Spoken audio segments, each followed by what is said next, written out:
Now, for more on the story, we're pleased to be joined by David Bossie. David is the president of both Citizens United and the Citizens United Foundation. Thanks, as always, for joining us here on Newsmax Prime. David, you have said before that Hillary Clinton's response to the Benghazi scandal, right out of the Clinton playbook by making it a partisan attack. Did she follow that playbook today? Certainly. She followed it. Every Democrat member of the Benghazi Select Committee followed it. The Clinton campaign followed it. Everyone sings from the same hymnal when you're dealing with the Clintons. And so I can just tell you what I saw today was of no surprise.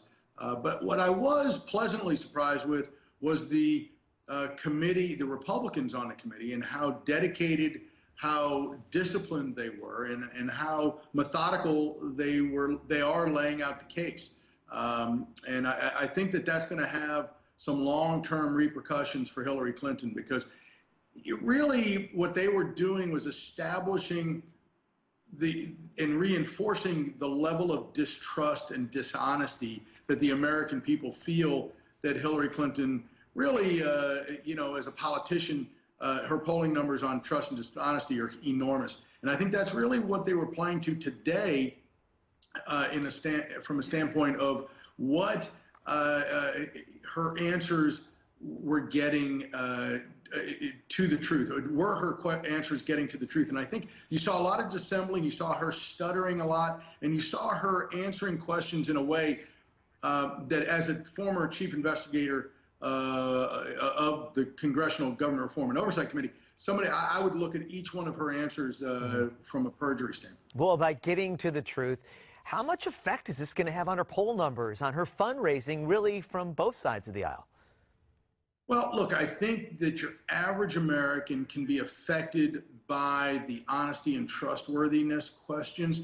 I think that there's a lot of people that have determined that this investigation, based on the Clinton playbook, I might add, that this is a partisan attack on Hillary Clinton, and therefore nothing that comes out of it will matter. I do believe that there's a segment of the population that can be affected by these investigations, by these hearings, to really undermine whether or not she's capable of being commander-in-chief, and that's what I hope comes from these hearings. David, I want to jump in because Ben Carson, really kind of surprising numbers to some, leading in Iowa now by 8 percentage points by likely caucus voters. What did you think of today's Quinnipiac poll? You know, I'm not surprised. I'll be honest with you. I think that I'm not surprised, having had Ben Carson being at second place and now leading. Ben Carson, with conservative primary voters in Iowa and evangelicals in Iowa, is leading in both of those categories. And I think that this really is transformative for the race.